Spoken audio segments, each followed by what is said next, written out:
Hello friends, welcome to Defence Matrix. तो एक काफ़ी इंटरेस्टिंग इंसिडेंट है जिसको आज के वीडियो के माध्यम से हम डिस्कस करना चाहते हैं, और क्यों डिस्कस कर रहे हैं ये भी हम बताएंगे। तो जब तेजस मार्क 1 की डिलीवरीज में डिले हुई थी तो उसके पीछे जेट इंजन को सबसे बड़ा कारण बताया जा रहा था कि जो जनरल इलेक्ट्रिक के F404 इंजन है जो कि यूएस से आने हैं वो आ नहीं पा रहे हैं, इसलिए एयरक्राफ्ट डिलीवर नहीं हो पा रहा है। लेकिन जो जेट इंजन है वही एकमात्र कारण नहीं था, इसके साथ दूसरे कारण भी थे, जैसे कि वेपन इंटीग्रेशन हो गया जहाँ पर इशू आ रहा था, ये भी हमने विस्तार से डिस्कस किया है। साथ में एक और इशू है जिसको हमने पास्ट में एक बार डिस्कस तो किया है पर इस पर ज़्यादा लोगों का ध्यान नहीं गया है। तो तेजस मार्क 1 में जो GE F404 इंजन लगता है उसमें एक छोटा सा कंपोनेंट लगता है जिसे इंजन चार्ज एम्पलीफायर कहते हैं। बेसिकली ये एक इलेक्ट्रॉनिक डिवाइस है जो कि पीजो इलेक्ट्रिक सेंसर्स द्वारा जनरेट किए गए इलेक्ट्रिक चार्ज सिग्नल्स को वोल्टेज सिग्नल्स में कन्वर्ट करती है, जिसको फिर प्रोसेस किया जाता है मेजरिंग इंस्ट्रूमेंट द्वारा।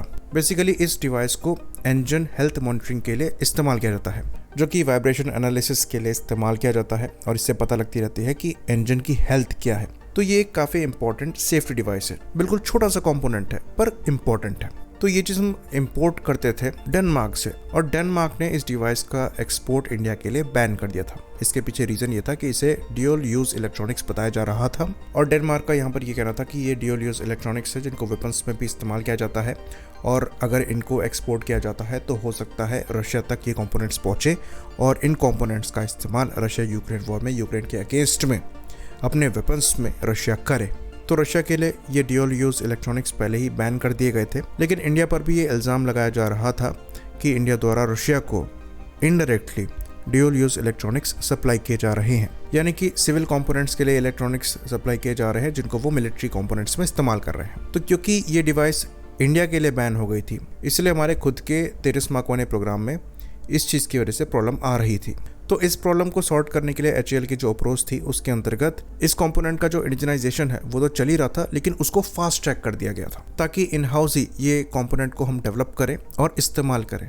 और अब न्यूज़ आ रही है कि इस कंपोनेंट पर लगा जो बैन था इसे डेनमार्क की गवर्नमेंट ने हटा लिया है। तो इस बैन को रिवर्स करने में इंडिया के डिप्लोमेटिक एफर्ट्स लगे हैं, कई हाई लेवल टॉक्स हुई हैं जिसमें मिनिस्ट्री ऑफ एक्सटर्नल अफेयर्स भी इन्वॉल्व है और कुछ डिफेंस ऑफिशियल्स भी इन्वॉल्व हैं। तो द प्रिंट की रिपोर्ट में ये चीज़ मेंशन करी गई है कि HAL को ये कंपोनेंट्स मिलना चालू हो गए हैं, लेकिन तब भी HAL द्वारा इन कंपोनेंट्स को इंडिया में डेवलप करके मैन्युफैक्चर करने के लिए पैरेलल में काम किया जा रहा है ताकि फ्यूचर में इस कंपोनेंट को लेकर जो डिपेंडेबिलिटी है वो ख़त्म हो। तो इस पूरे सिनेरियो को डिस्कस करने के पीछे जो मेन रीज़न है वो ये है कि अगर आप बिल्कुल ज़ीरो पे रहेंगे और दूसरों पर डिपेंडेंट रहेंगे टेक्नोलॉजीज़ के लिए, तो आपकी मजबूरी का फ़ायदा उठाया जाएगा और आप हमेशा सामने वाले की मर्जी पर रहेंगे।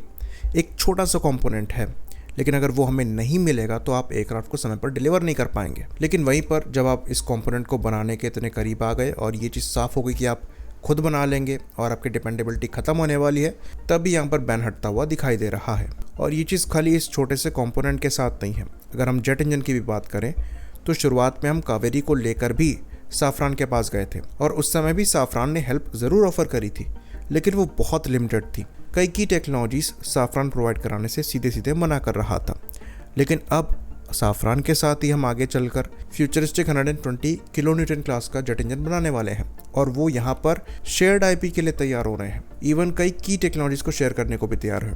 उसके पीछे रीज़न ये है कि हम क्लोज हैं। अगर कोई हमारी हेल्प नहीं करता है तो डेफिनेटली समय लगेगा, लेकिन अल्टीमेटली टेक्नोलॉजीज हमारे पास आएंगी और हमें अपने बड़े मार्केट के लिए किसी की रिक्वायरमेंट नहीं होगी। चाइना ये चीज़ प्रूव कर चुका है। इसलिए आत्मनिर्भरता ज़रूरी है, और वो भी हर एक चीज़ में। जो सेमीकंडक्टर इंडस्ट्रीज़ को लेकर पुश किया जा रहा है वो इसलिए ज़रूरी है क्योंकि इनकी बहुत मिलिट्री एप्लीकेशंस हैं। कल को अगर इनकी सप्लाई रुक दी गई तो आपके स्पेस प्रोग्राम से लेकर डिफेंस प्रोग्राम सब बंद पड़ जाएंगे, और इसलिए कहा जाता है कि आत्मनिर्भरता का कोई भी ऑल्टरनेटिव नहीं है। तो भले ही आपको 1 का 10 पे करना पड़े, पर लोकल मैन्युफैक्चरिंग ज़रूरी है, और जब आपका R&D उस लेवल पर पहुंच जाएगा तब आपको कोई टेक्नोलॉजी डिनाई नहीं करेगा, और ये चीज़ इस केस में क्लियरली दिखाई दे रही है। और इसलिए ज़रूरी है कि हर एक चीज़ हम इंडिया में बनाएं, और इसलिए जो डिफेंस रोड मैप रखा गया है आने वाले 10 से 15 साल का, उसमें ये चीज़ नज़र आ रही है कि हर एक इम्पोर्टेंट कॉम्पोनेंट हम इंडिया में बनाएंगे। इवन जो इजेक्शन सीट है जो कि दुनिया में गिनी चुनी कंपनीज बनाती हैं और हर कोई उन्हीं से ये परचेज करता है, उसको तक हम इंडिजनाइज करने वाले हैं।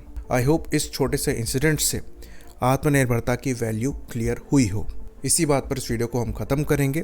लाइक करिए, सब्सक्राइब करिए। जय हिंद।